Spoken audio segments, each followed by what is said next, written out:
Police को phone किसने किया था?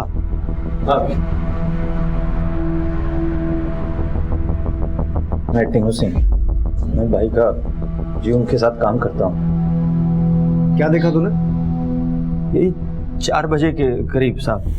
फिर मैं आया तो दरवाजा खुला पड़ा था। जब अंदर गया तो साहब भाई की लाश देख के मैं तो उल्टे पांव बाहर आ गया। ये भाई था तेरा? अभी भाई मानता हूँ उनको, बहुत सालों से काम करता हूँ उनके साथ। ये परसों ही जेल से बाहर आया ना? हाँ जी, भाई को मैं ही लेके आया जेल से। परसों तो भाई के साथ ही था मैं, रात को भी साथ था। और सुबह तो उनको मिलना था, सब उनके बीवी और बच्चे गायब हैं। तो फिर तुम लोग मिले? क्या मिल पाया साहब, मैंने फ़ोन लगाया तो लगा नहीं, मतलब उठाया नहीं उन्होंने। मुझे लगा पता नहीं क्या मामला है, मैं जाकर देखता हूँ। देखा, मैं आया इधर 4:30 बजे। तो पहले तूने कहा 4 बजे, अब कह रहा है 4:30 बजे। नहीं, वो 4 साढ़े 4 ही था जी। मेरे पास घड़ी नहीं है ना जी। शर्मा, गाड़ी में बिठाओ इसे। सर आ गया आज जी। वो मोबाइल में देखा था 4 ही बजे थे, 4 बजे थे। और सुबह भाई ने मेरे को बुलाया था जी, वो ATM से पैसे निकालने थे।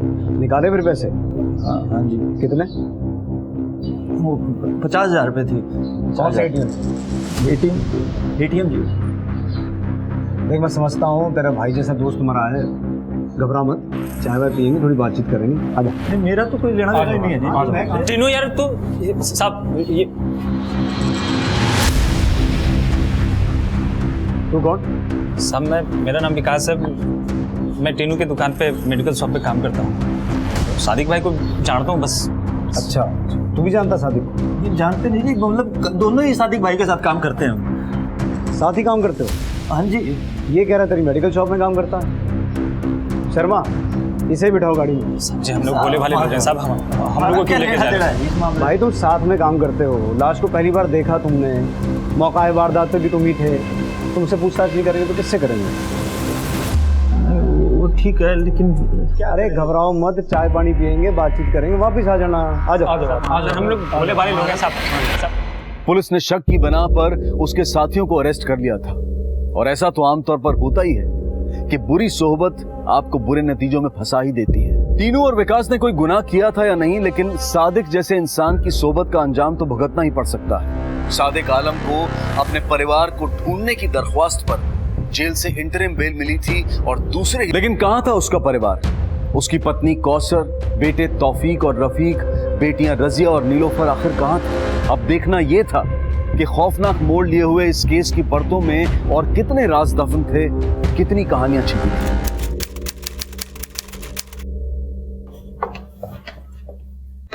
नितिन, ये उसी सादिक का केस है ना जो हमारे पास कल फरियाद लेके आया था? पिछले 1 महीने से मेरे बीवी बच्चों को कुछ पता नहीं सर।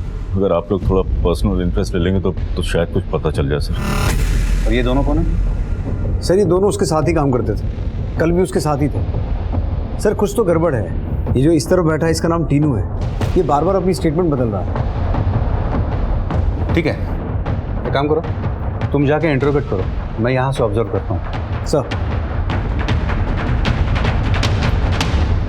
बोल भाई टीनू, क्या बता रहा था? कुछ नहीं साहब, सब कुछ तो बता दिया। क्या बता दिया? बार बार तो अपनी बात बदल रहा है। कभी कह रहा है सादिक भाई से 4 बजे मिला, कभी कह रहा है 4:30 बजे मिला, कभी फोन पे बात हुई नहीं हुई। घड़ी नहीं थी साहब, इसलिए टाइम का हेरफेर हो गया। बाकी मैंने सादिक भाई को फोन किया था, नहीं उठाया। अच्छा, तू बता रहा था तूने ATM से पैसे निकाले थे? हाँ जी। कितने? 50,000 रुपये। कौन से ATM से?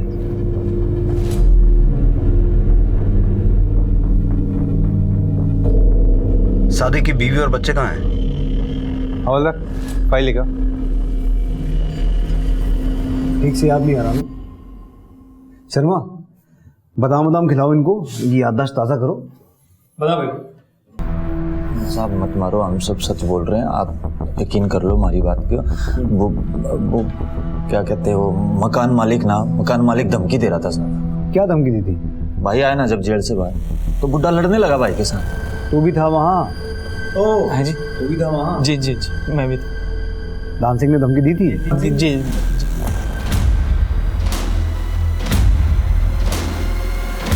आप बात कर रहे हैं इंस्पेक्टर साहब? मैं क्यों मारूंगा भला उसको? आपको जो भी बोलना है थाने में बोलना। बैठाओ गाड़ी में।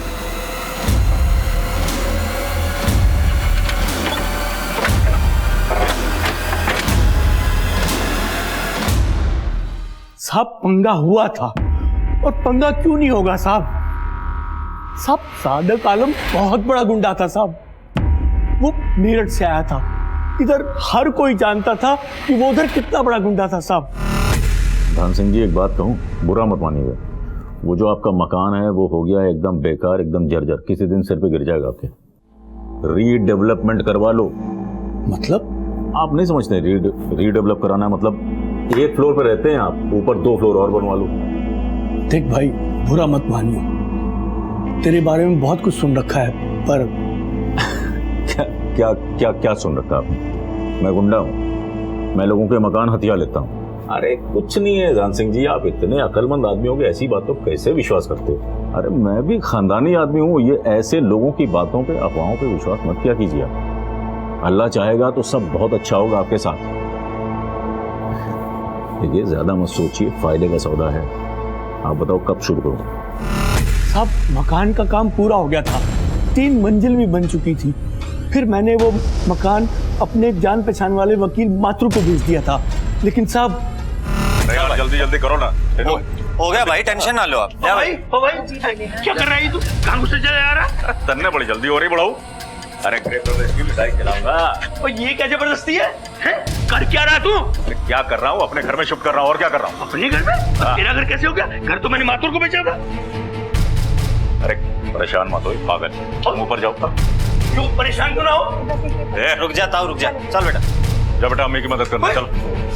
अरे देखो, तू मेरे से ज्यादा मुंहजोरी तो करना मत, समझा? और वैसे भी तेरे हिस्से का ग्राउंड फ्लोर मैंने नया बनवा के दिया कि नहीं दिया? दिया कि ना? और तूने ऊपर वाला हिस्सा बेचा था मातुर को, जिससे मैंने खरीद लिया। तू घर का मालिक कौन हुआ? मैं। अब तू ज्यादा चूं चपड़ करेगा ना तो हाथापाई हो जाएगी, समझा? ताऊ बात सुन ले, भाई का हाथ ना पूरे मेरठ में मशहूर है।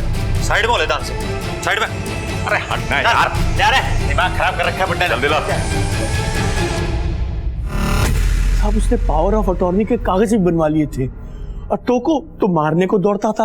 उस दिन वो जेल से छूट कर आया और अपने बीवी बच्चों के बारे में पूछने लगा, तो मैंने कहा मेरे कागज वापस कर, तो सब मारने को दौड़ा। तो क्या दो ना साहब, वो उम्र तक का लिहाज नहीं करता था। और इसीलिए दान सिंह जी आपने उसे मार दिया या मरवा दिया? साहब मैं उसे क्यों मरवाऊंगा?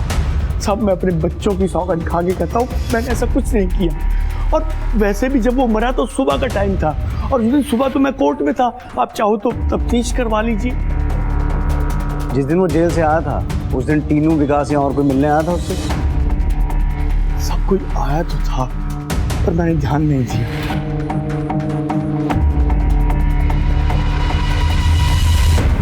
शर्मा, टीनू और विकास के कॉल रिकॉर्ड निकालो। सर।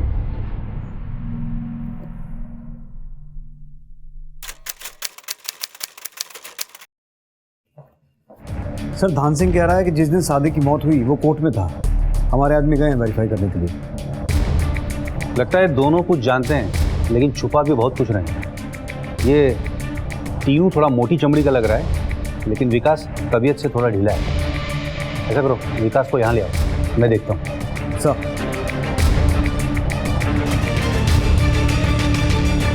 क्या रे, घबरा क्या रहा है तू इतना? नहीं साहब, मैं भाई को क्यों मारूंगा? मैंने कुछ नहीं किया, सबसे सही बता रहा हूँ। तो कल कहा था तू? कल सादिक भाई के घर पे था। वो टीनू भाई का कॉल आया कि सादिक भाई के घर पे आ जा, तो फिर वहीं चला गया था। तू सादिक भाई के साथ था और फिर सादिक भाई के घर चला गया? अच्छा, कितने बजे? 5 बजे नहीं, 7 बजे के आसपास।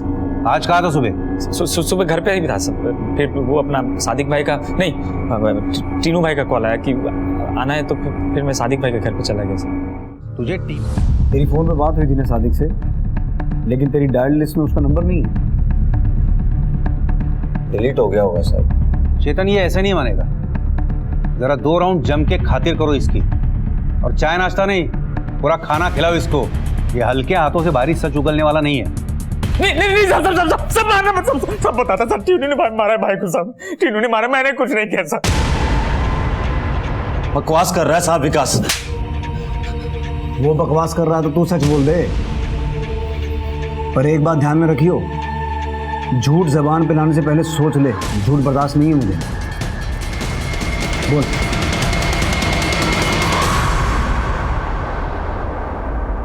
15 साल से काम कर रहा हूँ सादिक भाई के साथ। छोटा सा था, मेरे बाबूजी की वेल्डिंग की दुकान है तो लगा दिया सादिक भाई के साथ। मैंने क्या क्या नहीं किया साहब सादिक भाई के लिए। बड़ा भाई मानता हूँ उनको, पूरी जिंदगी भर उनके साथ खड़ा रहा साहब। अरे अरे छोड़ दो, अरे क्या हुआ? अरे छोड़, अरे छोड़ दो। तेरी समझ नहीं आता क्या? तो मेरे भाई को छोड़ो।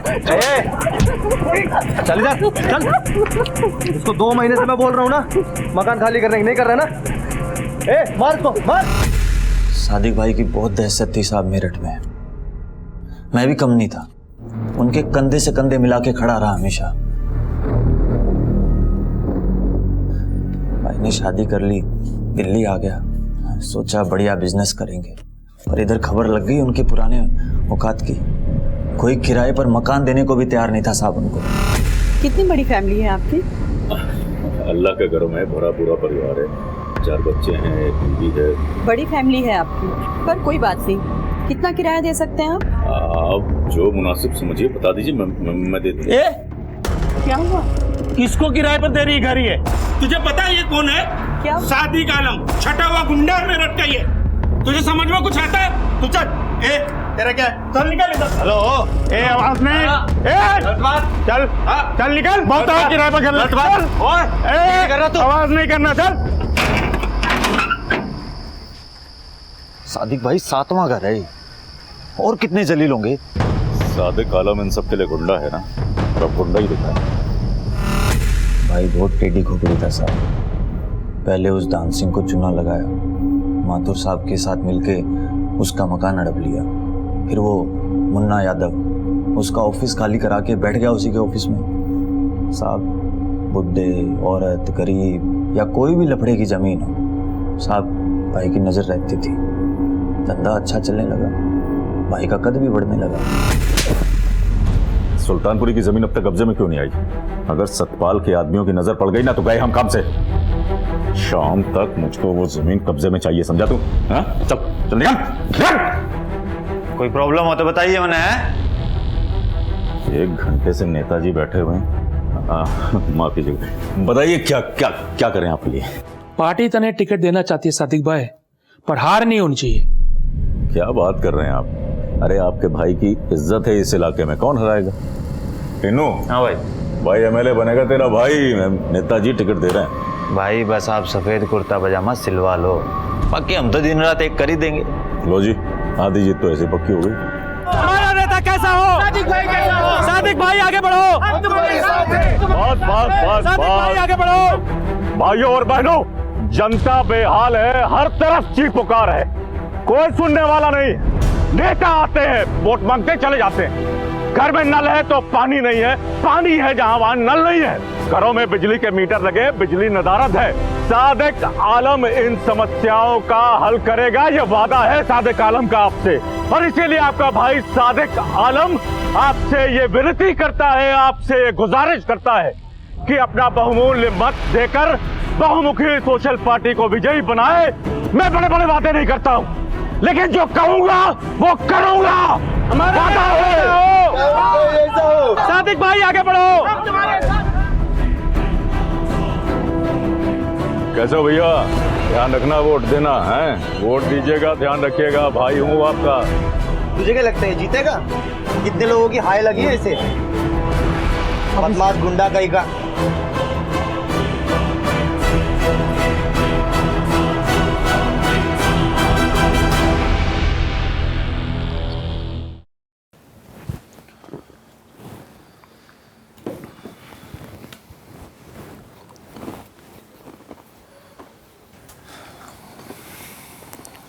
भाई बुरी खबर है। मालूम है।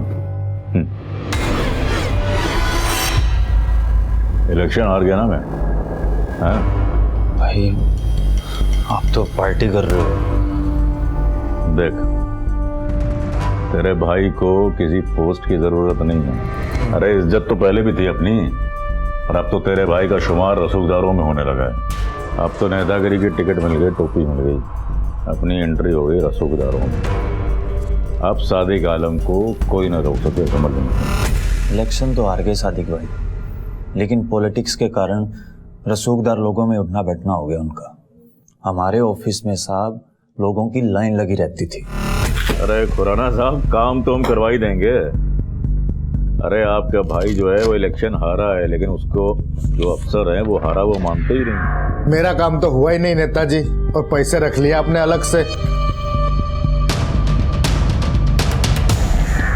रहो सफेद कुर्ते, भाई से ना तमीज से बात कर। खड़ा पहले तू, खड़ा। भाई का दिमाग फिर गया ना, तेरी सारी नेतागिरी यहीं निकाल देनी। हट जा, बाहर जा। कोई और है क्या? जल्दी आ जाओ भाई, टाइम ना है। भाई उल्टे सीधे रास्तों से जमीन जायदाद इकट्ठी करने लगे। बहुत पैसा जमा हो गया था उनके पास। भाई का दबदबा भी बहुत हो गया था साहब। दबदबा? पर वो तो जेल में था। जेल जाने के पीछे क्या हकीकत थी? साहब भाई को कोई भी जमीन हथियानी होती थी ना, तो उसके लिए किसी भी हद तक जा सकते थे। यहाँ पंचकुइया रोड पे एक औरत रहती थी, अकेली रहती थी साहब। उसका नाम था रेखा अग्रवाल। 201 गज का उसकी कोठी थी। भाई ने बना लिया रिश्ता उसके साथ। बताइए, मैं दरगाह से निकल रहा हूँ, उसको पैसे दे रहा हूँ और मुझसे पूछ रहा है भाईजान आप क्या दरगाह से आ रहे हैं? आप भी ना, आप इतने मजाकिया किस्म के हैं, मुझे नहीं मालूम था सादिक भाई। ये भाई बोलकर बड़ा जुल्म कर रही हैं आप मुझे। एक बात बोलूं,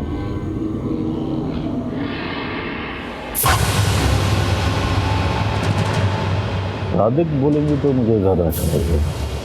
अरे सुनिए तो, भला की खूबसूरत है ना। भूल जाइए, कोई नहीं है यहाँ पर हमारे ऑफिस से।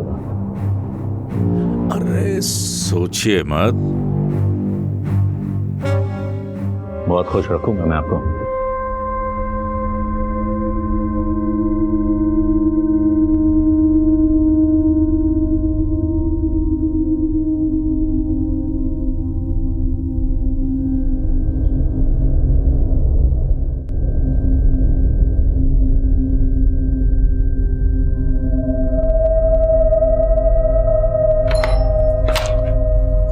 फिर से पीकर आ गए तुम? कहाँ गुलछर्रे उड़ा रहे थे रात भर?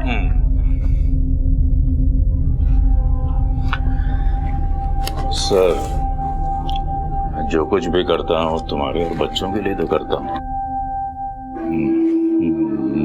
बच्चे कहाँ? सो गए अंदर।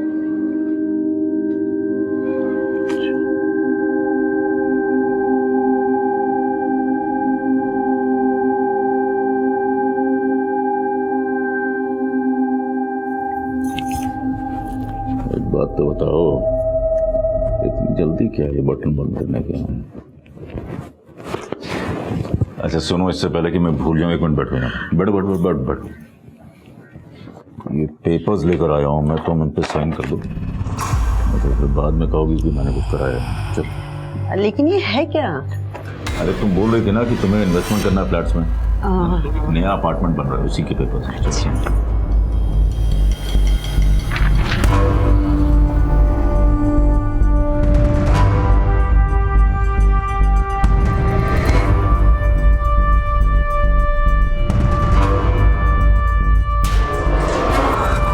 अरे रेखा, तो मैंने सही सुना था, ये तेरा सादिक आलम के साथ कोई चक्कर चल रहा है क्या? जी चाचा जी। अरे वो गुंडा मवाली है। नहीं, लेकिन वो तो प्रॉपर्टी डीलर हैं। अरे काहे का प्रॉपर्टी डीलर? चूना लगाता रहता है लोगों को, जमीन हड़पता है, डॉक्यूमेंट की हेरा फेरी करता है। अरे कहीं तूने कोई पेपर पे साइन तो नहीं कर दिया? मैंने किया क्या है? अरे मैंने क्या किया है? क्यों लेकर जा रहे हैं? आपको कोई गलतफहमी हो रही? मैंने आप इन्हें क्यों लेकर जा रहे हैं? एक मिनट में बात कर रहा हूँ ना। हाँ बोलो। तुम परेशान नहीं हो ना, मैं शाम तक आता हूँ। शाम तक नहीं, सालों के बाद आएगा। अभी रेप केस है तेरे ऊपर, मैडम ने किया है।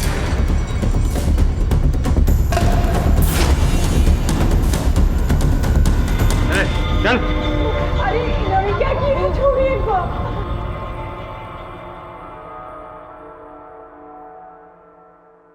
सादिक को जेल इसी घटना के लिए हुई थी।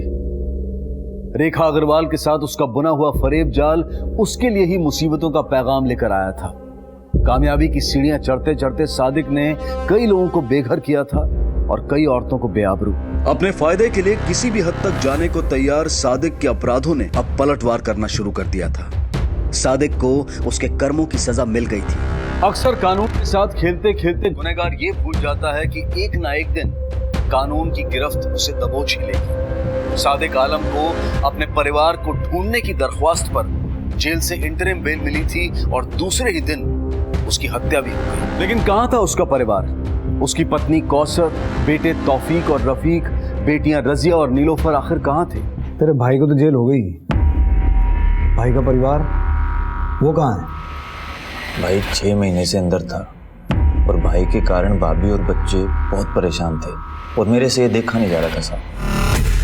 या अल्लाह, मेरे तो कर्म ही फूट गए। देखो भाभी जी, बुरा मत मानना, लेकिन मेरे को लगता है कि आपको आपके परिवार की आय लग गई। अपने परिवार से बाहर जाके शादी जो कर ली। इन बातों को 20 साल हो चुके हैं। अब इन बातों में क्या रखा है टीनू? नहीं भाभी, वो तो आपकी बात ठीक है, लेकिन आप एक काम करो ना, आप अपने मम्मी पापा से माफ़ी मांग लो, मेरठ चले जाओ। क्या पता भाई कब बाहर आए, क्या होगा, कुछ नहीं पता। अकेली पड़ गई थी भाभी, इसलिए भाभी और बच्चे मेरठ निकल लिए साहब।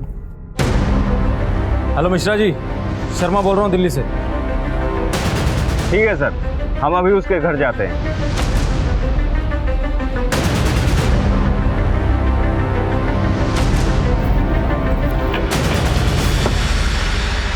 जी नहीं, 18 साल हो गए वो यहाँ आई नहीं।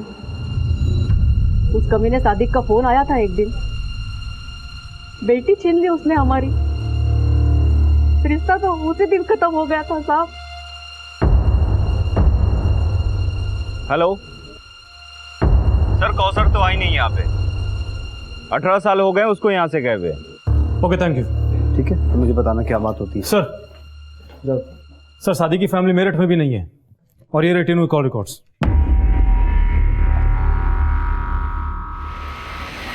गोली दे रहा है ये। शर्मा, सादिक के वकील से मिलके उसकी प्रॉपर्टी की पेपर्स मंगवाओ। सर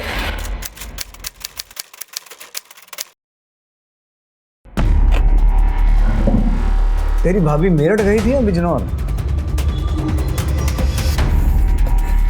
ये तेरे कॉल रिकॉर्ड्स हैं 1 महीने पहले के। लोकेशन सहारनपुर में बता रहे हैं, गेरुआ नदी, बिजनौर, ये देखो। अच्छा, इस दिन तो साहब मैं वो मेरा दोस्त रहता है वहाँ, तो उसके पास गया था, काम था कुछ। तो सादिक की बीवी कौसर और उसके बच्चे तेरे साथ थे? 1 मिनट। हाँ सब आ गया, याद आ गया। हाँ, मैं बिजनौर लेके गया था भाभी और बच्चों को। उनकी सिस्टर रहती है जी वहाँ, वो मीना नाम है उसका। बाहर क्यों रहे हो साहब? पहले कह रहा था मेरठ में थे, अब कह रहा बिजनौर में थे। मेरठ में पहले थे जी, पहले गए होंगे। मतलब मैं बिजनौर की अभी आपको बता रहा हूँ। बिजनौर में लेके गया था, भाभी भी थी, बच्चे थे, उनकी सिस्टर रहती है वहाँ, वो मिलवाने लेके गया। मतलब तू उन्हें लेके गया था? नहीं साहब, वो खुद गए होंगे। वो मुझे नहीं पता, वो मैंने बस बोला कि तुम जाओ। अब वो गए कि नहीं गए मेरे को कुछ नहीं मालूम। हाँ, मैं बिजनौर वाली गारंटी लेता हूँ, मैं लेके गया था उनको, बच्चों को भी मिलवाने लेके गया था, उनकी सिस्टर रहती है, ये पक्का है साहब, ये पक्की बात है। तीनू बार बार अपना बयान बदल रहा था, कभी मेरठ, कभी बिजनौर, कभी माँ का घर, कभी बहन का घर। लेकिन पुलिस भी अपनी जिद पर अड़ी हुई थी, उन्हें टीनू के झूठ पर नकेल लगानी थी। ऐसा लग रहा था कि टीनू के लिए भी अब अपने कर्मों का हिसाब देने का वक्त आ गया था। लेकिन कुछ और भी था जिस पर पुलिस को शक था।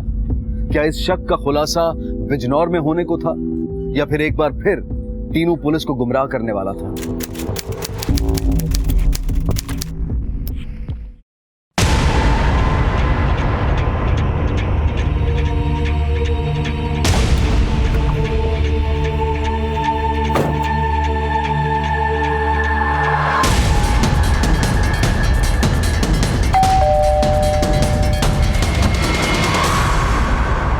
मीना सक्सेना जी? कौसर आलम बहन है आपकी? जी साहब, पर क्या हुआ? 1 महीने पहले आकर गई थी इधर से, वो 17 अक्टूबर को। हाँ, आई थी अपनी बेटियों के साथ। और कौन कौन लोग थे साथ में? वो सादिक भाई का आदमी टीनू, वही लेकर आया था।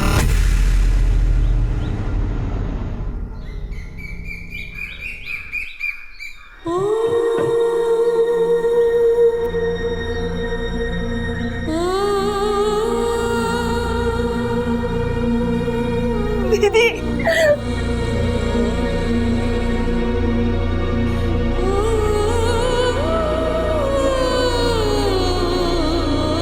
अब बस भी करो। तो यहाँ रोने आई है 20 साल के बाद। ले पानी पी।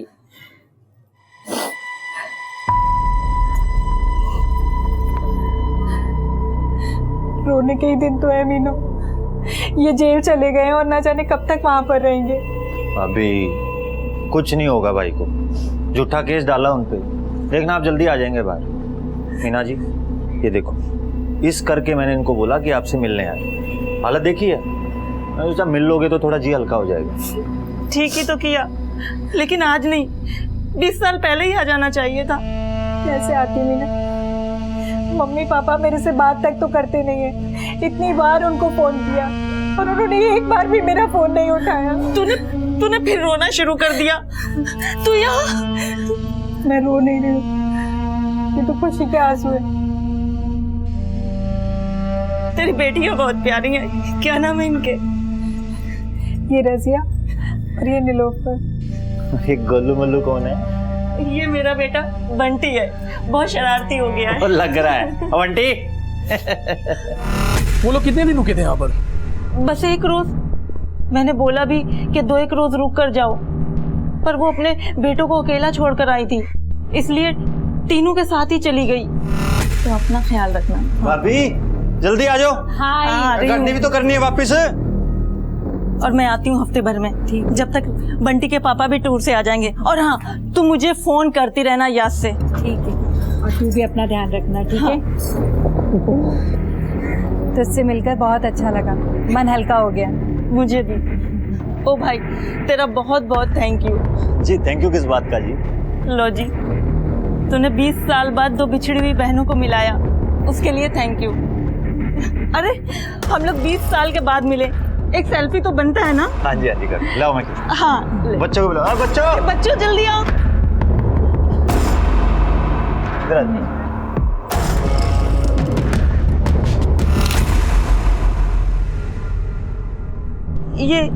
यही है टीनू, जो दीदी के साथ आया था। आपकी बहन है, उनके सभी बच्चे लापता हैं उसी दिन से। दीदी लापता, छोटी छोटी बच्चियां उसके कहाँ है?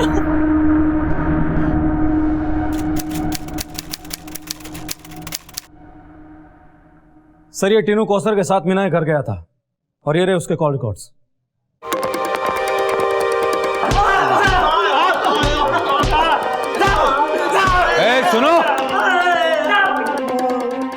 सुनो, आखिरी मौका दे रहे हैं तुम लोगों को। जो भी सच है उगाल दो, नहीं तो मुंह खोलने के लायक नहीं रहोगे। बोल तो दिया तेरे कॉल रिकॉर्ड्स हमारे पास। 17 को तू कौसर को लेकर मीना के घर गया और 18 को तू दिल्ली निकला। बोल।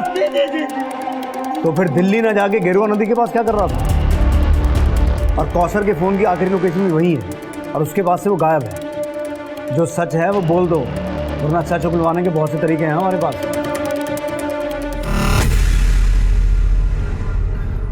भाभी जी, ये परिवार से ना सही, एक काम करो फिर आप अपनी सिस्टर से मिलाओ, बिजनौर चले जाओ।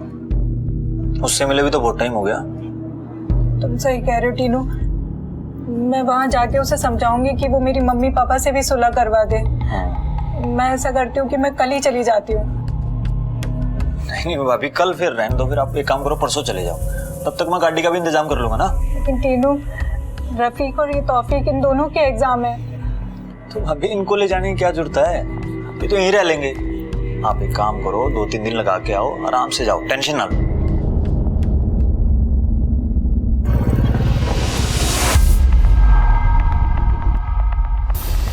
ये सही है भाई जगह। हाँ, सुनसान भी है।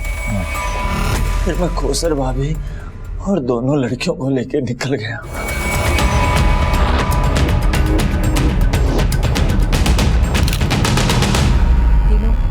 तूने सही कहा था, मुझे तो मेरे अपनों की हाय लग गई थी, पर अब अपनी बहन से मिलने के बाद बहुत दिल हल्का हो गया है। अब तू देखना, ये भी बहुत जल्दी आ जाएंगे और घर में सारी खुशियाँ फिर से लौट कर आ जाएंगी। भाभी मेरे सामने गिड़गिड़ाने लगी। टीनू, टीनू, टीनू, इन्होंने क्या किया मेरे बच्चों के साथ? टीनू कुछ करो। भाभी क्या करो?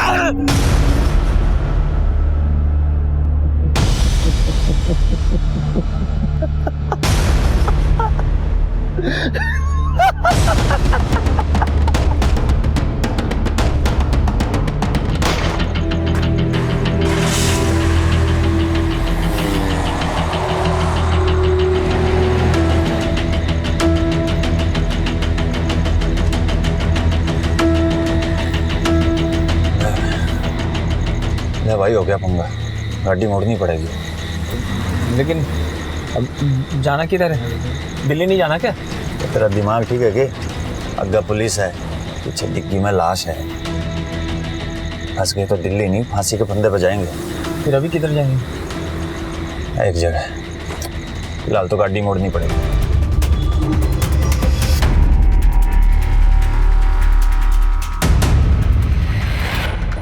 किधर? यहाँ? मजदूरों को बुलाओ, खुदाई करो।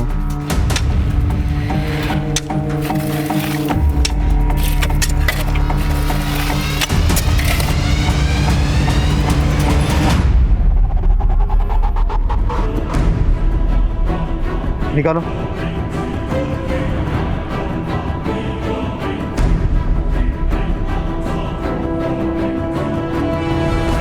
सर, ये कौसर है, उनके बच्चों की तस्वीर है जब वो उनकी बहन के घर से निकले थे।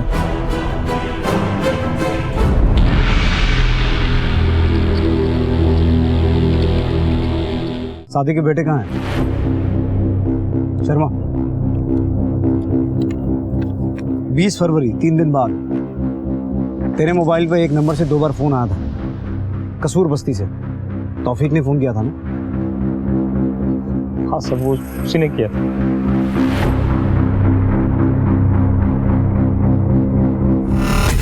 हेलो टीनू अंकल, मम्मी अब तक नहीं आई है और उनका फोन भी नहीं लग रहा है। बेटा एक काम कर, तू इधर आ जा। ठीक है अंकल। अंकल अंकल, मम्मी और पापा का कुछ पता चला? नहीं बेटा, अभी कुछ नहीं पता चला। वो ढूंढ लिया, कुछ नहीं समझ आ रहा। तो एक काम कर, वो अंदर रूम में जाके बैठ, मैं बिजनौर पता करता हूँ। मिल जाएंगे बेटा, सब ठीक हो जाएगा। हाँ बेटा। हेलो टीनू अंकल, क्या भाई पहुंच गए उधर? हाँ बेटा पहुंच गया, तो भी आ जा, बिजनौर के लिए निकल रहे हैं। अच्छा ठीक है, मैं भी आता हूँ। भैया अंदर है बेटा, हैं? मैं बिजनौर पता करता हूँ, तू बैठ।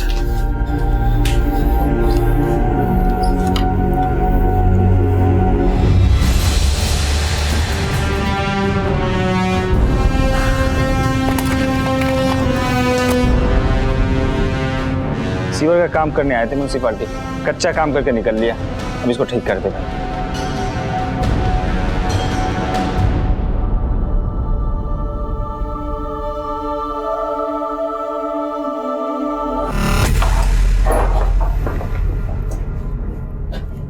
कहाँ?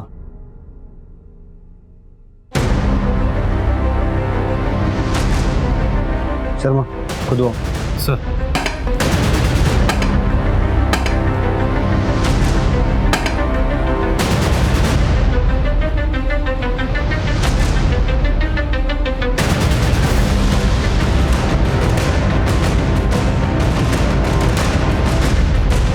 निकालो।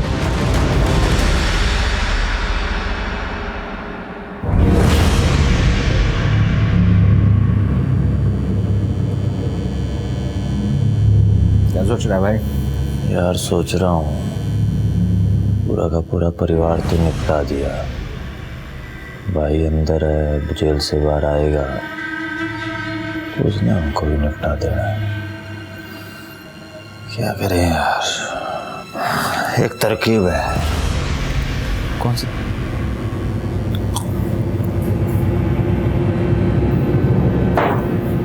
को बाहर निकालते हैं और निपटा देते हैं। लेकिन वो जेल से बाहर निकालेंगे कैसे? देख भाभी हर हफ्ते भाई को मिलने जाती है जेल में। हाँ। अब जाएगी नहीं तो भाई की सुलग जाएगी, तो भाई जेल से निकलने का कोई ना कोई इंतजाम जरूर करेंगे। देख टीनू, ये जो पिस्टल है ना, ये है ना, इसी से मारा था ना भाभी को और बच्चियों को। हाँ तो मारा था ना। हाँ तो सादिक भाई की है नहीं, उनके घर से उठाई थी ना तूने। हाँ तो फिर आगे बोल। जब सादिक भाई जेल से लौटेंगे और ये पिस्टल ढूंढेंगे, पता है ना क्या होगा? आने दे सादिक भाई को भी करवा देंगे बिजनौर के दर से।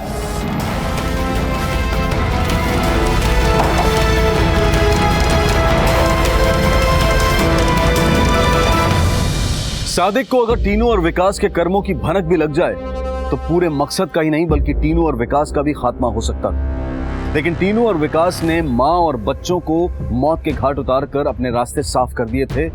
अब उस पर आगे चलकर बस आखिरी मोहरे को उड़ाना। सजा काट रहा सादिक आलम बेचैन था क्योंकि उसके परिवार वाले उससे जेल में मिलने नहीं आए थे और घात लगाए दुश्मन उसके बाहर आने का इंतजार कर रहे थे।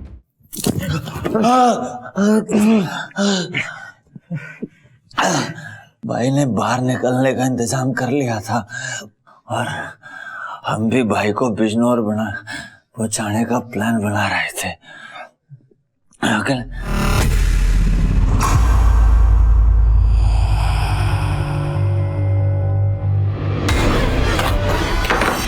एक बात बताओ। हाँ भाई। तुम लोगों ने पिस्तौल देखी मेरी? नहीं ना भाई। अरे पता नहीं से क्या मतलब, आखिर गई कहाँ वो? वो भाभी ने रख दी होगी, आप टेंशन ना लो। ठीक है, तुम लोग निकलो, कल मिलते हैं। ठीक है कल।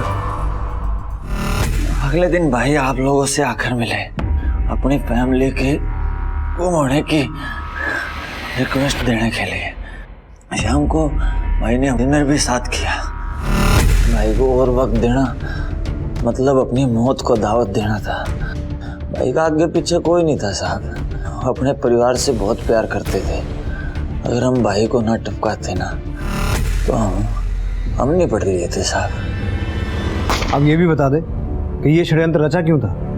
भाई की तरक्की के लिए हमने क्या क्या नहीं किया साहब। जो हुक्म बजाया हमने माना। तिलक नगर में एक बुड्ढा है, उसका लवारिस प्लॉट है 300 गज का। बंदे लेकर जाओ और कब्जा कर लो, मैं आता हूँ।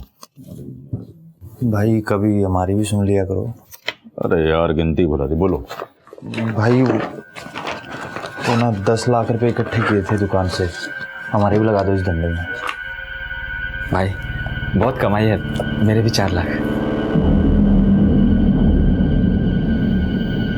बढ़ो। कितना? 10 है भाई।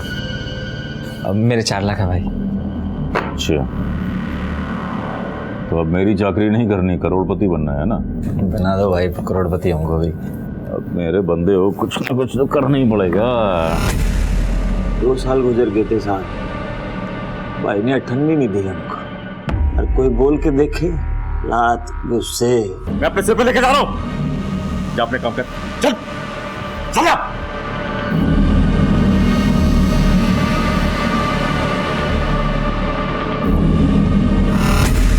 अब गया था साहब मैं भाई की चाकरी करते करते। कब तक कुत्ते की जिंदगी जीता मैं। सोचता था मेरा भी घर हो, परिवार हो। भाई जो भी कमाता सारा गले में। 20-25 हजार में क्या होता है साहब, चलती है क्या लाइफ। मांग के देखो कोई भाई से, क्या मिल रहा? कुछ नहीं। लेकिन तूने भी तो वही किया जो सादिक करता था, पूरा बिजनेस हड़पने का प्लान बनाया। भाई कहता था मेरे को सारी प्रॉपर्टी की पावर ऑफ अटॉर्नी मेरे नाम है, लेकिन भाभी और बच्चों के नाम थी। अब उनको मार दिया तो मेरे ही नाम होने थी साहब।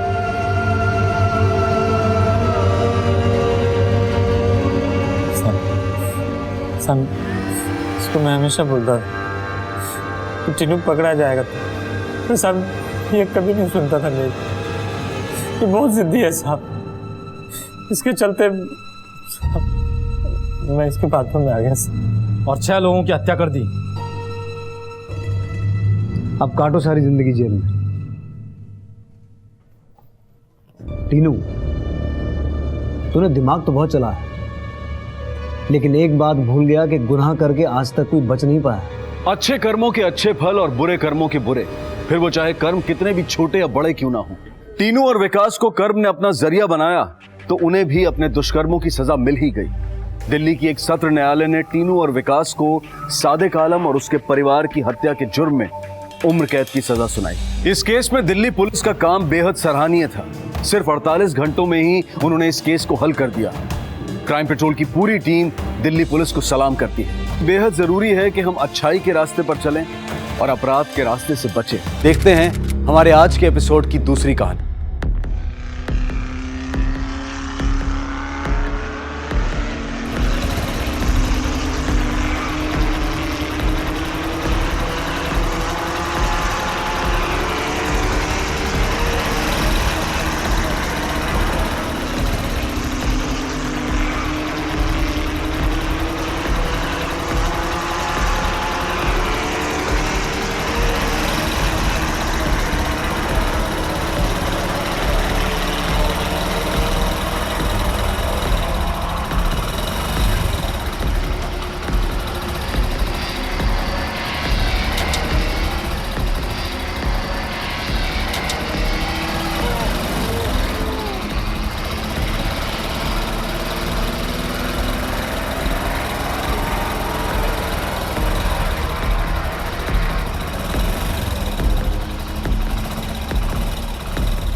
कहते हैं कि भेड़िए कभी अकेले शिकार नहीं करते, झुंड में मारते।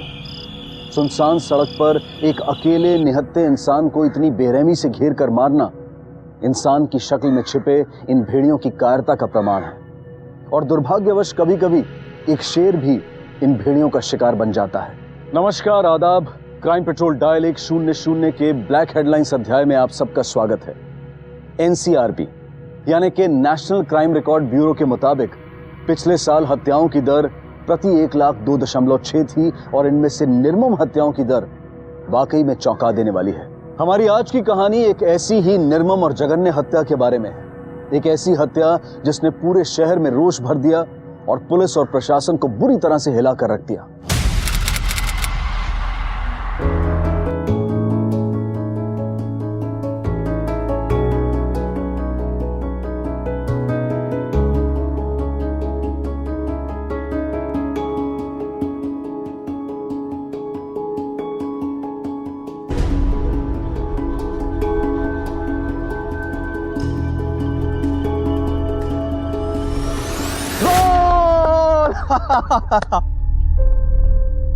अरे बाबू रुको, अरे खूब भालू गोल छीलो। तू कैसे किया ये?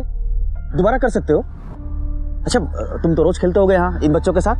ना काकू, पर रोज देखता हूँ इनको। वहाँ सामने मामा की चाय की दुकान पर काम करता हूँ तो वहाँ से साफ दिखाई देता है।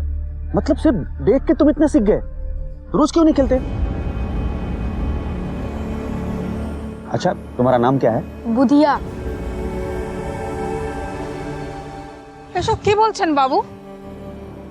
ऐसे कैसे हो सकता है? देखिए, आपका बेटा बहुत अच्छा खिलाड़ी बन सकता है। उसे आगे बढ़ने के लिए सिर्फ एक मौका की जरूरत है।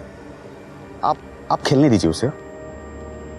बाबू, जब से इसका बाप जेल में गया है तब से हम लोग सिर्फ एक ही वक्त खाना खाते हैं, और अगर इसकी कमाई चली जाएगी तब तो हम लोग सब भूखे मर जाएंगे। बाबू,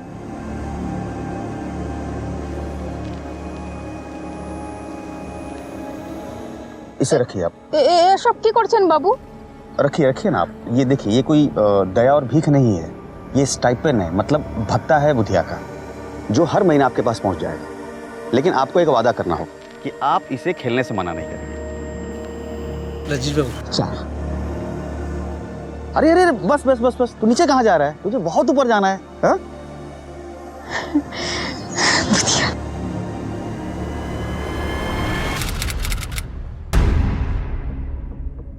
ওটাও ফাটি, সবগুলো বাল্ব কেউ না কেউ ফাটিয়ে দিচ্ছে। আর रजनीश बाबू, क्या हुआ बख्शी बाबू? बदलने का वक्त हो गया है शायद। अरे रजनीश बाबू, वही बाल्बটা तो तू वो टीम टीम করে জ্বলছে, बाकी सारे तो फोड़ दिए। आपका मतलब ये है कि कोई जानबूझ के फोड़ रहा है? पिछले 2 हफ्तों में 3 शिकायतें दर्ज हुई हैं छीना झपटी की। ये चोर ये स्ट्रीट लाइट्स फोड़ते हैं और अंधेरे का फायदा उठा के मुसाफिरों को लूटते हैं और लोगों को परेशान करते हैं। ओ, कहीं बाहर का गैंग है क्या? नहीं, मुझे लगता है इसी शहर का है, लेकिन आप फिक्र मत कीजिए रजनीश बाबू, बहुत जल्दी पकड़े जाएंगे। कुछ सोचा आपने? जी हाँ, आइए बताता हूँ। आइए।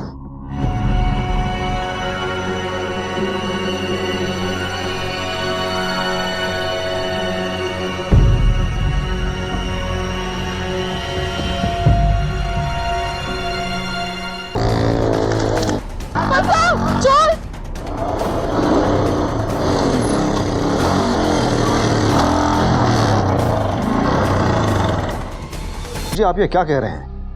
इन लोगों को पकड़वाने के लिए आप ही ने तो जोर दिया था, और अब आप जमानत दे रहे हो? ये कैसी पॉलिटिक्स है? बिल्कुल साफ और सार्थक। ये दोनों लड़के मेरे ही पाड़ा के रहने वाले हैं और मैंने इनके बारे में अच्छे से पता किया है। देखिए, गरीबी और बेरोजगारी अक्सर नवयुवकों को गलत रास्ते पर खड़ा कर देती है। अगर एक बार इन्हें जेल की हवा लग गई तो पेशेवर अपराधी बनने में समय नहीं लगेगा इन्हें।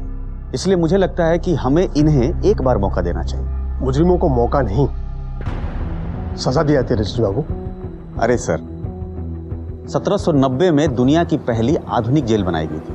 तब से लेकर आज तक लाखों जेल बनाए हम लोगों ने, लेकिन समाज से जुर्म खत्म नहीं कर पाए। क्या इससे ये साबित नहीं होता है कि कमी कहीं ना कहीं हमारे तरीके में भी है, जिसे हमें बदलना चाहिए? अब देखिए, व्यवस्था को बनाए रखना आपका काम है और उसे बचाए रखना मेरा काम। आप अपना काम बखूबी से करें, अब मुझे मेरा काम करना है। इन रजनीश बाबू, यहाँ से जाने के बाद भी वो फिर से जुर्म के रास्ते पर नहीं आएंगे, इसकी गारंटी कौन लेगा? मैं लूंगा। जी जी। तो ठीक है, कल सुबह उन दोनों लड़कों को छोड़ देंगे। Thank you. देखा ना अपनी माँ का क्या हाल है। मुझसे जितना हो सकता है मैं करूंगा। तुम लोगों को भी आगे से ध्यान रखना होगा। रजनीश बाबू, आप यहाँ नीचे कहाँ बैठ गए? अरे आप ऊपर बैठिए ना, ये जगह तो हमारी है नीचे बैठने की। अरे मौसी, मुझे क्या गठिया हुआ है जो मैं नहीं बैठ सकता नीचे? अरे देखिए, एकदम ठीक हूं मैं। और मौसी, सबसे पहले ये ऊंच नीच की बात आप अपने दिमाग से निकाल। ठीक है, अब काम की बात करें। और भी जाना है मुझे कहीं। काम में तो नहीं मिला रजनीश बाबू, अगर कुछ काम मिल जाता तो शायद ये लोग ये पाप नहीं करते। अब तो सोने का भी बनकर लौटेंगे ना, तो कोई यकीन नहीं करेगा इन पर। मौसी, इंसान सोना नहीं होता है, मिट्टी का होता है। उसे फिर से गढ़ा जा सकता है। आप चिंता ना करें, मैं दिलाऊंगा इन्हें नौकरी।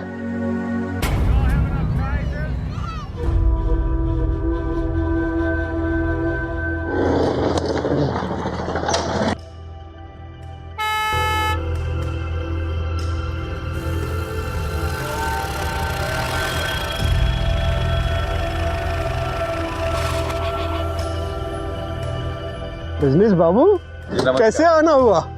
एक जरूरी काम के सिलसिले में मिलने आया था आपसे। क्या बात है? इन दोनों को काम की जरूरत है और ये मेहनत, लगन और ईमानदारी से काम करेंगे, इसकी गारंटी मैं लेता हूँ। बस एक छोटी सी विनती थी आपसे कि क्यों शर्मिंदा करे रजनीश बाबू? विनती नहीं, आपको तो हुक्म करना चाहिए। हुक्म आपको मैं मना कर सकता हूँ भला? आपने कह दिया, समझिए कि काम हो गया। ये दोनों कल से ही काम पे आ सकते हैं। और कोई हुक्म? अरे यह तो आपकी बड़प्पन है। आपका बहुत बहुत धन्यवाद मेहती साहब, बहुत बहुत धन्यवाद। सेनगुप्ता, सबको पीछे रखना ताकि फुटप्रिंट्स और टायर मार्क्स मिट ना जाए, और शहर का हर एग्जिट पॉइंट, हर एंट्री पॉइंट और हर नाके को सील कर डालो। सर रजनीश भौमिक की हत्या ने राज्य में कानून व्यवस्था की पोल खोल कर रख दी है। ब्रेश्वर के इतिहास में शायद ही इतनी दुस्साहसपूर्ण घटना पहले कभी हुई हो। मंत्री जी लाइन पर हैं, बात करना चाहते हैं। अभी नहीं, उन्हें कहीं मैं बाद में कॉल करता हूँ, प्लीज। आज सारे शहर में हाई अलर्ट घोषित कर दिया गया है। रजनीश भौमिक की हत्या हो गई है। इस खबर ने सत्ता के गलियारों में भूचाल ला दिया है। ये एक बहुत ही निंदनीय अपराध है।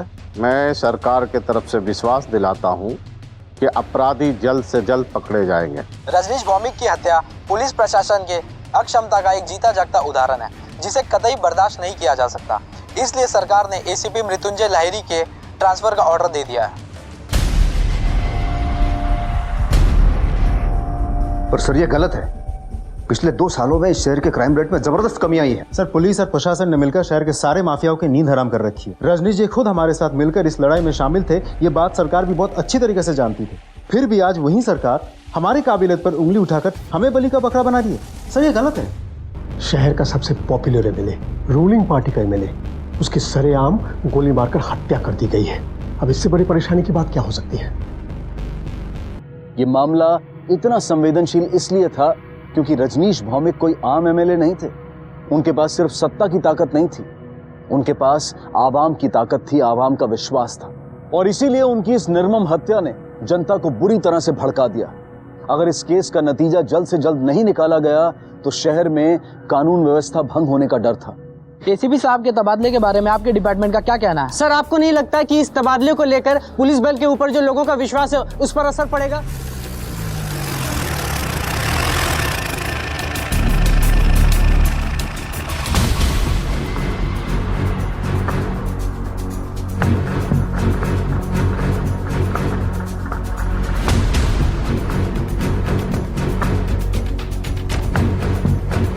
सर, आप? सुभाष सेन, इस शहर का नया एसीपी। Sorry sir. रुकिए अभी शहर, ये केस आपकी रिस्पॉन्सिबिलिटी है, जिसे निभाने में मैं कोई कसर नहीं छोड़ूंगा। ये पीआई बख्शी है, इस केस के इंचार्ज। सर, एनीवे, इस केस की फाइल ये मैंने रास्ते में पढ़ी है सर। मुझे हैरानी बस एक ही बात पर है कि एक एमएलए, वो भी बाइक पर, उस जगह क्या कर रहा था। आई मीन टू से, न कोई गाड़ी, न गार्ड्स, स्ट्रेंज। वो वैसा ही था, अपने आप को शासक नहीं सेवक मानता था, ऐसे अकेले ही घूमता था। उसका मानना था कि अगर आम आदमी की तरह रहे तो ही आम आदमी से जुड़ सकता है। शायद सही भी था। जो खबरें हमें ढूंढनी पड़ती है वो आम आदमी से जुड़े रहने के कारण उसे आसानी से मिल जाती थी, विदाउट एनी एफर्ट। अब जैसे शहर में चल रही इलीगल माइनिंग की केस और उसकी खबर उसे चाय के ठेले में मिली।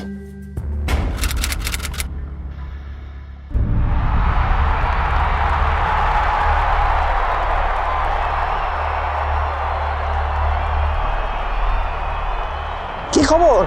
ভালো দাদা। हाँ, कितना विकेट हुआ? अरे 7টা विकेट पड़े गया दादा। अरे यार दादा, चा। अरे मैच का तो मतलब क्या बताएं, कबाड़ा हो गया दादा एकदम। कितने 7 विकेट चले गए थे।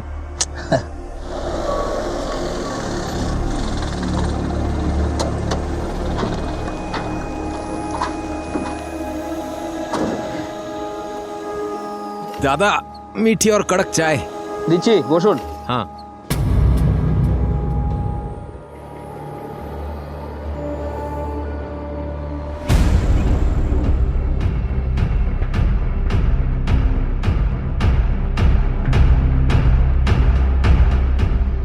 अरे दादा, एक इनको भी दो, चाय दो।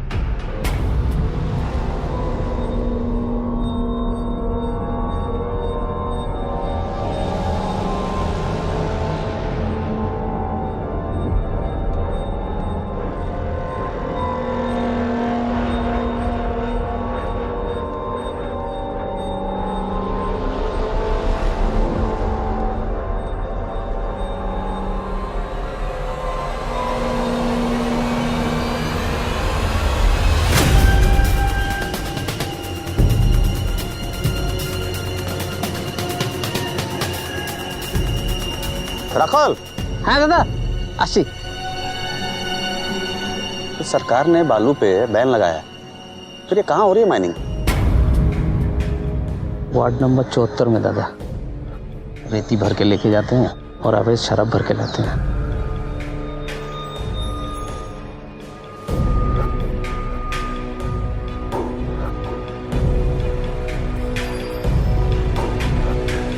मृत्युंजय बाबू,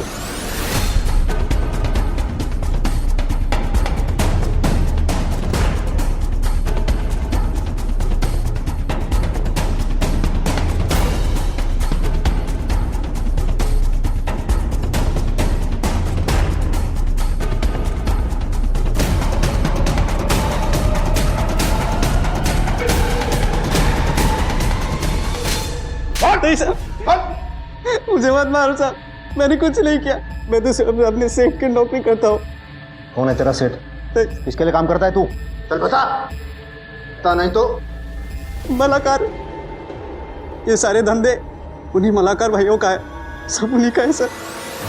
ओके रजनीश बाबू, आपने अवैध खनन और अवैध शराब दोनों माफियों के अगेंस्ट दुश्मनी मोल ली है। अब आपको आपकी सुरक्षा का खास ख्याल रखना चाहिए। मैं काम करता हूं, मैं कल से एक टीम को। अरे नहीं लहरी साहब, इसकी कोई जरूरत नहीं है। अब देखिए, जब मौत आती है ना तो अपने ही अंगरक्षक गोली मार देते हैं, इसलिए आप बेफिक्र रहिए, मुझे कुछ नहीं होने वाला। ठीक है, थैंक यू।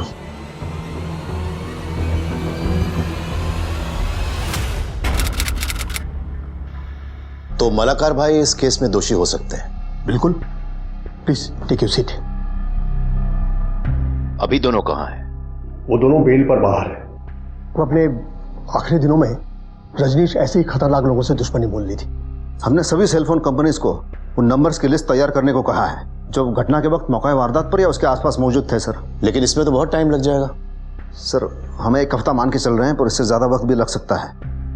और ये मलाकार भाई, इनके बारे में क्या कर रहे हैं हम? हमने उनके घर पे छापा मारा था, पर वो भाग चुके थे। और सर, उनके फोन्स बंद आ रहे हैं। हो ना हो इस हत्या के पीछे इन्हीं लोगों का हाथ है। उनकी कॉल डिटेल्स चेक किया आपने?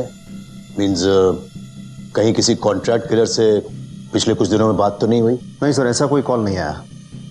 उनके फोन्स हमारे सर्विलेंस पे हैं? जी हाँ सर, जैसे ही एक भी ऑन होता है हमें पता चल जाएगा। उनके बैंक रिकॉर्ड्स चेक किया आपने? कहीं पिछले कुछ दिनों में कोई बड़ा ट्रांजैक्शन तो नहीं हुआ? No sir. हमें इन दोनों भाइयों को जल्द से जल्द ढूंढना होगा, क्योंकि इस केस में यही हमारे प्राइम सस्पेक्ट्स हैं। लेकिन हमें एक बात का खास ख्याल रखना पड़ेगा कि कहीं ऊंट की आड़ में लोमड़ी न बच के निकल जाए। सर, मैं कुछ समझा नहीं। बख्शी, फुटबॉल खेली है तुमने? हाँ सर। गुड।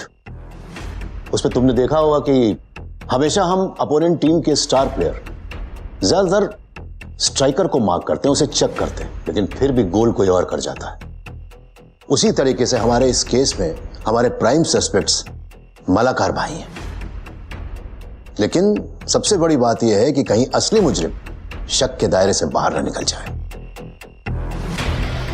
इस बात का ध्यान रखना होगा सर। ऐसे हाई प्रोफाइल केसेस अक्सर 2 वजहों से सुलझ नहीं पाते हैं। एक, या तो हत्यारे बहुत ताकतवर होते हैं, उनकी पहुंच दूर तक होती है, जिसकी मदद से वो कानून को तोड़ मरोड़ कर अपने बचने का रास्ता बना लेते हैं, या फिर पुलिस के पास इतने ज्यादा सुराग होते हैं कि जांच के गलत दिशा में भटक जाने की संभावना बढ़ जाती है। इसीलिए नए एसीपी सुभाष सेन हर कदम बहुत सतर्कता के साथ उठा रहे थे। सेन गुप्ता सर, रजनीश भौमिक की पोस्टमार्टम रिपोर्ट का क्या हुआ? सर, रिपोर्ट आ गई, ये रही रिपोर्ट। सर, तकरीबन 6 देसी कट्टों से 6 गोलियां मारी गई। डेथ ऑन द स्पॉट हुई है सर। फिलहाल पोस्टमार्टम रिपोर्ट से हमें इतना ही पता चल रहा है।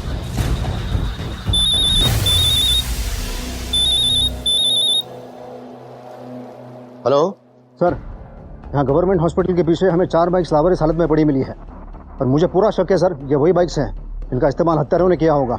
हॉस्पिटल के आसपास कोई सीसीटीवी कैमरा है?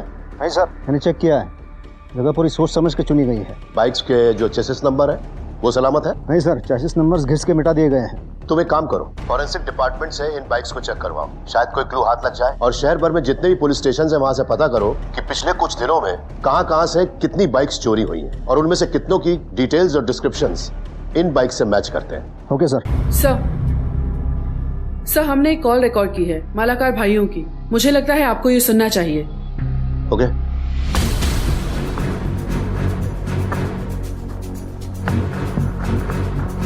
मैं बोल रहा हूँ। शक्ति मालाकार सर, सबसे बड़ा भाई। निर्गुण भाई मेरे, एक जरूरत आन पड़ी है, तुम्हारी मदद चाहिए। हाँ बोलो शक्ति, क्या हुआ? मैं तुझे एक अकाउंट नंबर देता हूँ, उसमें 5 लाख रुपए ट्रांसफर करना है तुझे आज ही। हो जाएगा, लेकिन तुम लोग हो कहाँ? इस रजनीश को तुम लोगों ने मारा क्या? फोन पर ये सब बातें नहीं कर सकता, तू अकाउंट नंबर लिख। हाँ बोलो। सर, हमें निर्गुण को तुरंत ही अरेस्ट करना चाहिए। उसको तोड़ेंगे तो शक्ति मालाकार और उसके भाई का पता मिल जाएगा। नहीं नहीं, इनकी बातचीत से लगता है कि मालाकार भाइयों ने निर्गुण को लोकेशन नहीं बताई थी। तुम एक काम करो, इसको मेरे पास लेके आओ, मैं बात करता हूँ। Yes sir.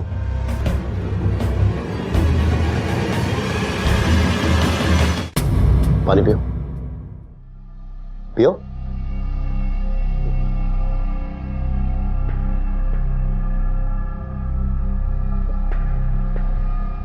सर मुझसे गलती हो गया सर, उसने खुद फोन किया था मुझे, इसलिए मैंने बात किया सर। आइंदा कभी मैं उससे बात नहीं करूंगा सर, मैं वादा करता हूँ सर। मुझे जाने दीजिए प्लीज सर। अरे इसका मतलब ये है कि तुम अपने दोस्त से धोखा करोगे, गद्दारी करोगे उससे? ये तो बहुत गलत बात है। देखो निर्गुण, हम चाहते हैं कि तुम अपने दोस्त शक्ति मालाकार से बात करो और उसके अकाउंट में 5 लाख रुपए ट्रांसफर करो।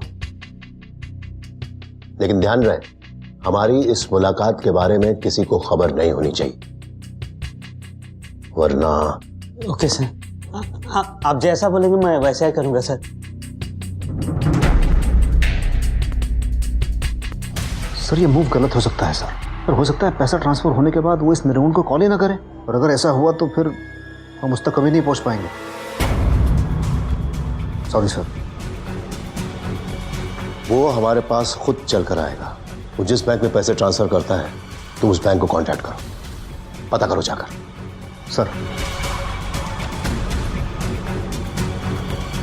सर, इस घटना को घटे पूरे 72 घंटे बीत चुके हैं, लेकिन अभी तक एक भी गिरफ्तारी नहीं हुई। जान सकते हैं क्यों? आखिर आप लोग ये बताते क्यों नहीं है कि जांच चल रही है कि नहीं, और अगर चल भी रही है तो किस दिशा में? शांत हो जाइए। अगर आप सब लोगों को लगता है कि हम लोग हाथ पर हाथ धरे बैठे हैं, तो ऐसा कुछ भी नहीं। तो फिर अभी तक आपके डिपार्टमेंट की तरफ से कोई बयान क्यों नहीं आया है? क्यों नहीं बताते कि इस केस में चल क्या रहा है? क्योंकि हम अपने जांच की जानकारी मीडिया से साझा करके अपराधियों को भागने का मौका नहीं देना चाहते, इसी वजह से।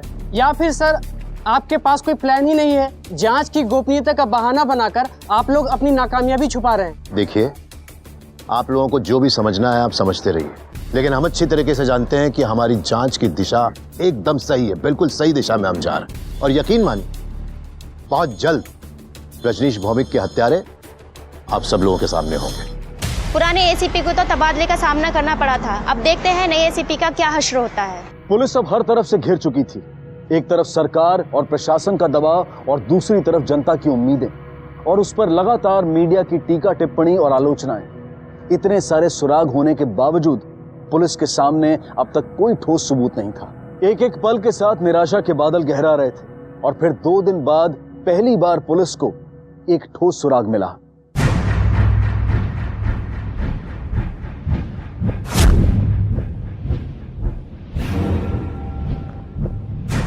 ये दोनों कोलकाता में है।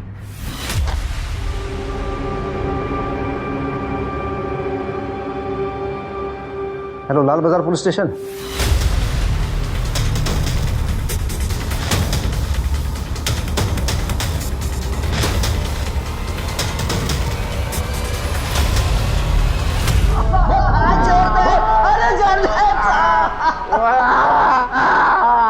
कुछ नहीं किया साहब, हमारा विश्वास करो साहब, रजनीश के मर्डर में हमारा कोई हाथ नहीं साहब। अरे साहब हम डर गए थे साहब।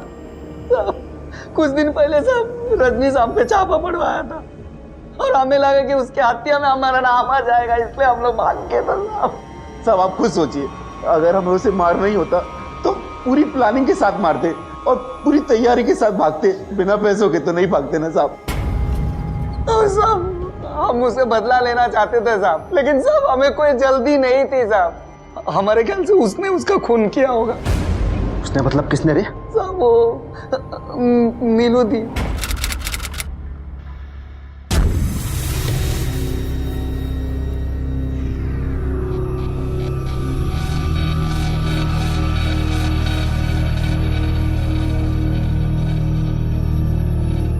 नमस्कार दीदी।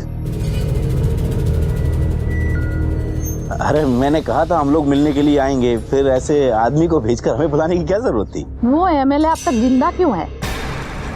उन्होंने तुम्हारा धंधा बंद करवा दिया, तुम दोनों भाइयों को जेल भिजवा दिया और तुम दोनों भाई हाथ में चूड़ियां पहन के घर में बैठे हुए हो। मेरी बात ध्यान से सुनो, मार डालो उसे। जा কিছু হবে আমি দেখে নেব। सत्ता की गलियों में कहां तक पहुंच है तुम लोगों से छुपा नहीं है। कुछ भी होगा मैं संभाल लूंगी। अरे नहीं नहीं, ये तो इजी ना। अच्छा, अब तुम समझाओगे मुझे? लेकिन नीलू दी, बस तुम लोगों का बस का नहीं है। इस काम का जिम्मा भी मैं ही लूंगी। मेरे आदमी मारेंगे उसे और तुम दोनों भाई बीच में नहीं आओगे, समझे? ये नीलू कौन है? सर एक इंडिपेंडेंट काउंसलर है और इस शहर में अपना एक तबेला चलाती है। अवैध तबेला है सर। इस नीलू ने अपने तबेले के आसपास की काफी बड़ी जमीन और कीमती जमीन पर अवैध कब्जा कर रखा है। उस जमीन की कीमत करोड़ों में है और इसे हटाने के लिए एमएलए रजनीश भौमिक ने उसे 1 महीने का टाइम दिया था। किसी ने रजनीश भौमिक से इस बात की शिकायत की थी या उन्होंने खुद ही एक्शन लिया था? नहीं सर, तबेले के सामने ही जूट की मिल है और मिल मालिक ने ही रजनीश जी से शिकायत की थी और रजनीश जी ने कंप्लेंट लिखवाई थी।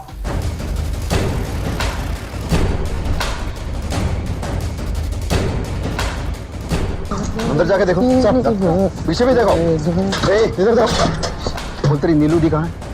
बस अंदर जितने भी लोग हैं सबको उठाने लेके चलो, चलो।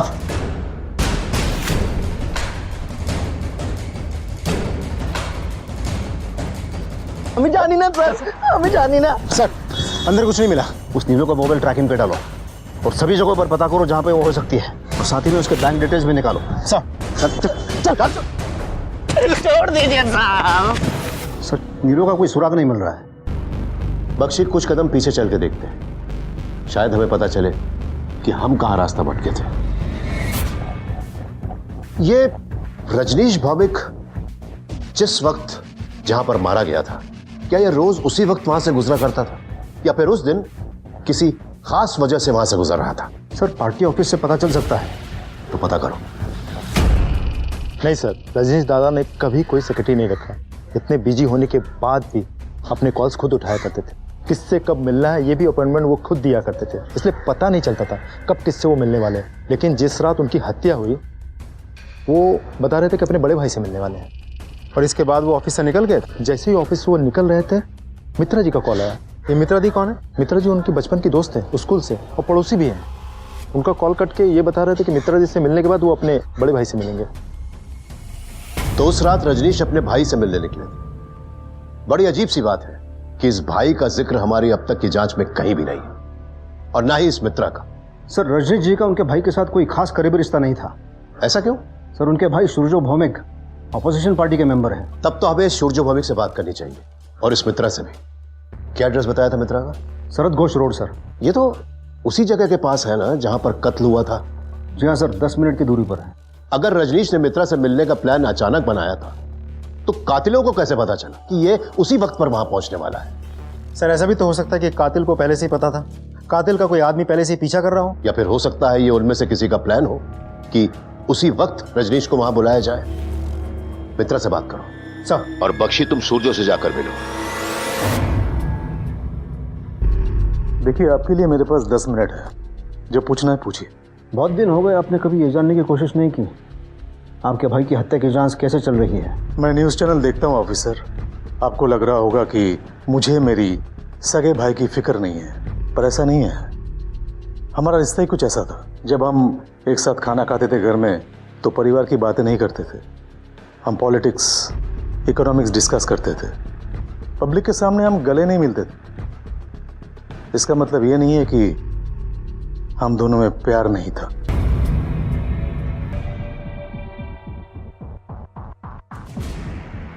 सारा शहर, शासन, प्रशासन आपके डिपार्टमेंट के पीछे पड़ी है इस केस को सॉल्व करने के लिए। मेरा राय मानिए, यहाँ वक्त बर्बाद मत कीजिए, असली कातिल को पकड़िए।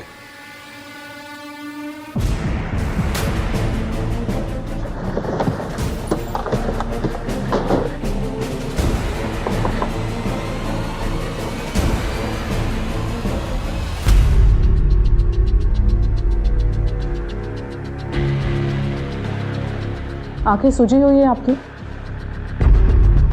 जी वो विधवा होने के बाद से रजनीश दा ने ही सहारा दिया। उन्होंने हिम्मत दी और रोजगार भी। जिस रात रजनीश जी की हत्या हुई थी वो आपके बुलावे पर आपसे मिलने यहाँ आए थे? क्यों? ऐसी भी क्या बात करनी थी उनको जो आपसे मिलकर ही करनी थी? माधव और शाधुन के बारे में उनसे कुछ बात करनी थी। हेलो मित्रा। अच्छा रजनीश दा, आपसे कुछ ज़रूरी बात करनी थी।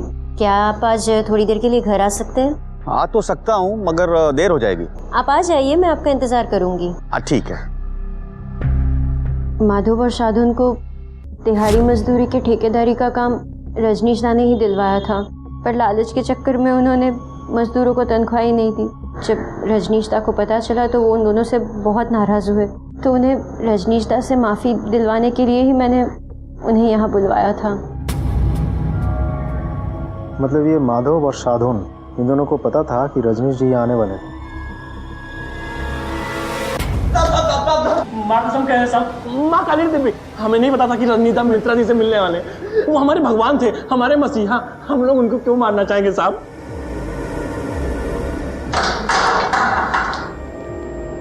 सर, या तो ये लोग सच बोल रहे हैं या फिर बहुत शातिर हैं। इन्हें जाने दो बख्शी, लेकिन नजर रखना। सर, और मित्रा वो भी शामिल हो सकती है। हो सकता है रजनीश को मित्रा के घर पे शायद इसी मकसद से बुलाया गया। पता करो कि मित्रा की मालाकार भाइयों में से किसी से या नीलू से फोन पर कोई बात हुई थी। मित्रा के घर के आसपास भी पूछताछ करो। यह भी पता करो कि मित्रा की किसी हाल ही में अनजान आदमी से तो बात नहीं हुई थी। बहुत भली लड़की है साहब, बेचारी बहुत बुरा हुआ बेचारी के साथ। इनमें से किसी को भी हाल फिलहाल में देखा है आपने? नहीं साहब, नहीं देखा। सर, किसी ने ऐसा कुछ भी नहीं देखा जिससे मित्रा पे हम शक कर सके। उसके कॉल डिटेल्स में भी सस्पिशियस कुछ भी नहीं मिला। फिर भी कोशिश करते रहो। सर नीलू ने कोर्ट में सरेंडर कर दिया है और उसने एंटीसिपेटरी बेल भी ले ली है। इंटरेस्टिंग। अब तो इस नीलू से मिलना ही पड़ेगा।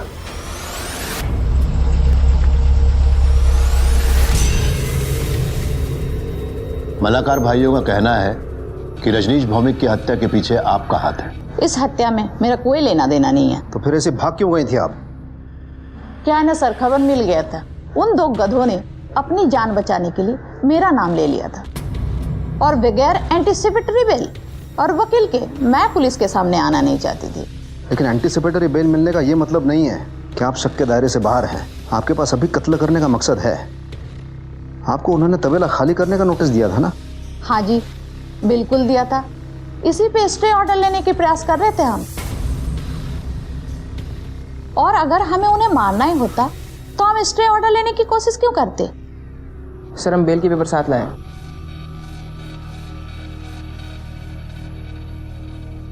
सर, आप जा सकते हैं। Thank you sir.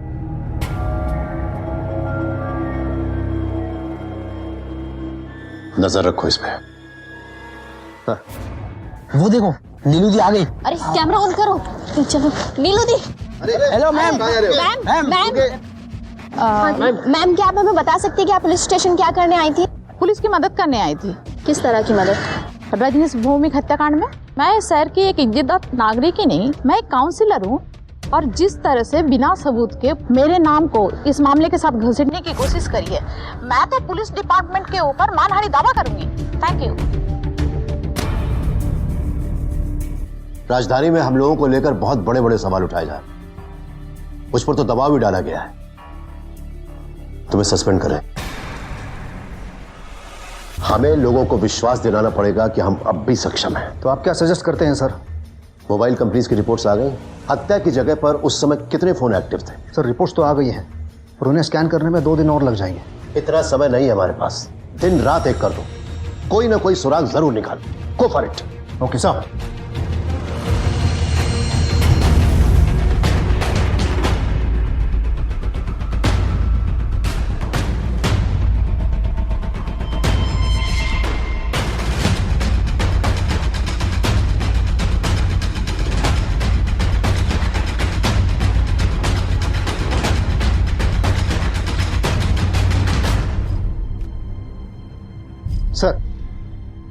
एक बहुत बड़ा सुराग हाथ लगा है। उस रात बहुत सारे नंबर्स एक्टिव थे, पर 7 नंबर्स खास हैं और ये 7 नंबर एक ही सीरीज में है और एक ही आदमी के नाम पर रजिस्टर्ड है। और ये पौधो गोई रंगामाटी गांव से। रंगामाटी? सेन गुप्ता, तुम फौरन एक टीम लेकर रंगामाटी निकल जाओ। मुझे पूरा यकीन है कि कोई ना कोई बहुत बड़ा सबूत मिलने वाला है। You go ahead. Sir. Bakshi, पता करो कि इस गांव का इस हत्या से क्या कनेक्शन है। कोई ना कोई संबंध जरूर निकलेगा। गो अहेड। सर।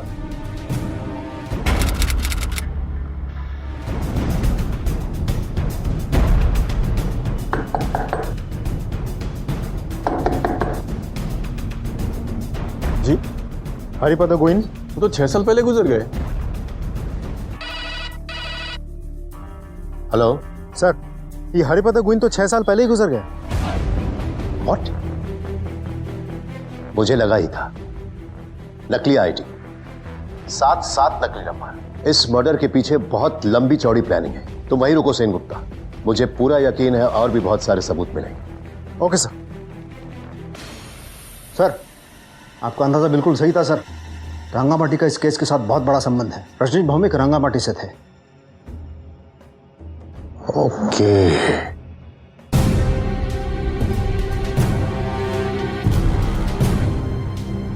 सर। बख्शी, ये कॉल रिकॉर्ड्स बहुत कुछ बताने की कोशिश कर रहे हैं। क्या है सर? पक्का तो नहीं कहा जा सकता। ना तो मालाकार भाइयों से कोई बात हुई है, न नीलू से और ना ही माधव शादन से। लेकिन कत्ल के बाद इस नंबर से कई फोन्स आए। किसका नंबर है सर? राखाल का। बीरेन्द्र सरकार रोड पर चाय का ठेला है उसका। चाय पीना किसी को? पीते हैं सर।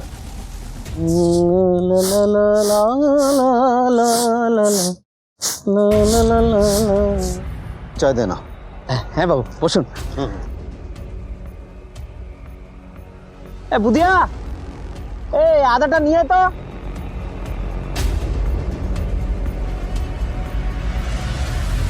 राखाल। जी बाबू। तुम रजनीश भौमिक को कैसे जानते थे? रजनीश बाबू को कौन नहीं जानता है बाबू। वो तो हमारे लिए भगवान स्वरूप थे। वो जो 2 गुंडे थे, बदमाश शादन और माधव को जेल से निकाल के रजनीश बाबू ने नौकरी दिलाई थी। वो भी हमारे गांव के ही हैं बाबू। रंगामाटी? जी बाबू हैं। वो रजनीश बाबू अपने भैया के साथ, वो सूर्यो दादा, उसके साथ अक्सर यहाँ आते थे। बाबू शायद बाबू, ये जो आप लड़का देख रहे हैं ना, ये भाटाभाटी फुटबॉल खेलता है। तो हमारा रजनीश बाबू इसके लिए वही स्टाइपेंड। हाँ बाबू, वही स्टाइपेंड दिलाया था फुटबॉल खेलने के लिए। वही रजनीश बाबू के गुजरने के बाद ये लड़का फिर आ गया काम करने के लिए। अच्छा ये बताइए, रजनीश बाबू और सूर्यो बाबू इनके आपस में संबंध कैसे थे? बाबू वही रजनीश बाबू और सूर्यो बाबू एकदम अलग हैं। रजनीश बाबू मिलनसार, हंसमुख, और सूर्यो बाबू एकदम चुपचाप, संजीदा। लोगों को लगता था कि दोनों में बनती नहीं है, लेकिन वो दोनों एक दूसरे को बहुत चाहते थे बाबू। कुछ झगड़ा नहीं था बाबू। राखाल, यदि के येशो?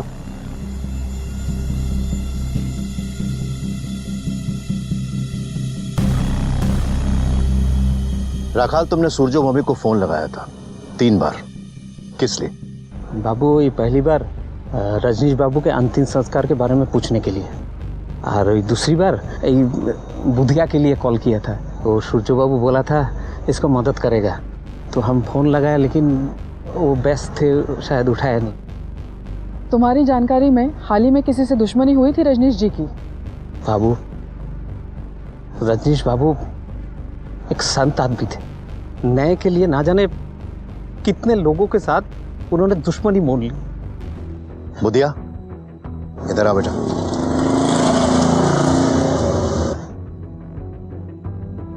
बेटा, तुम घर जाओ और अपनी ट्रेनिंग पर ध्यान दो। पैसों की चिंता मत करना। हाँ, रजनीश ही नहीं है तो क्या हो, तुम्हारी स्कॉलरशिप का इंतजाम हम लोग करवाएंगे।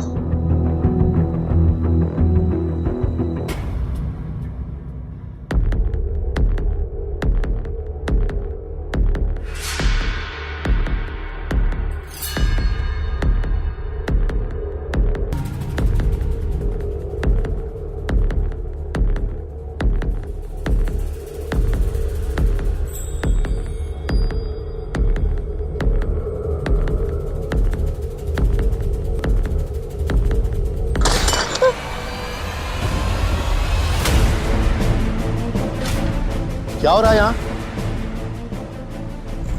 शांत हो जाओ बेटा, शांत हो जाओ। ये बताओ, ये गन तुम्हें कहां से मिली? मैंने माधव और सदुन को वो टूटा हुआ खंडर के पीछे कुछ छुपाते हुए देखा। उनके जाने के बाद मैं वहां गया और फिर से मुझे चाय की दुकान पर काम करना पड़ रहा था।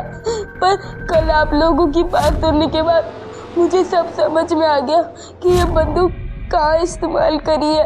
रजनीश काकू ने मेरे लिए इतना किया तो फिर मुझसे रहा नहीं गया और ये बंदूक आपके पास ले आया।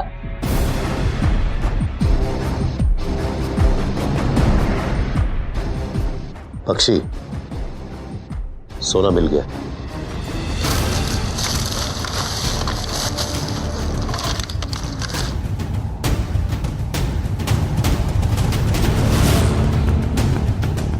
सर, सिर्फ सोना नहीं, सोने की पूरी खान मिल गई। बख्शी, तुम साधन और माधव को उठा कर लाओ फौरन।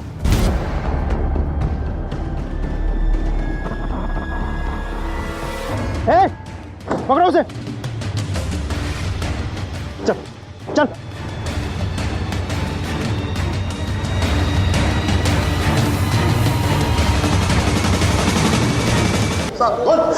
साहब सब कुछ बताते हैं साहब। हाँ हमने नीलू दीदी और मालाकार दा के कहने पे सब कुछ किया था साहब। हमने ये रंगा माटी जाकर अपने पड़ोसी के नाम पर नंबर निकाले साहब। उस आदमी ने तुम पर इतना भरोसा किया, उसके एहसानों का तुमने बदला इस तरह चुकाया? साहब पगला गए थे हम, गुस्सा आ गया था हमें जब रजनीश दा ने सब मजदूरों के सामने हमें जलील किया। हमारा खून खोल उठा साहब, एक दो पैसे वापस करने पड़े। अब ऊपर से वो जिल्लत।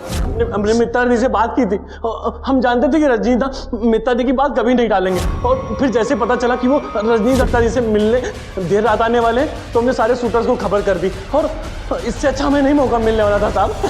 बहुत फायदा उठाया तूने मौके का। हाँ, इस बार तुम्हारी जमानत देने वाला कोई नहीं आने वाला, समझा?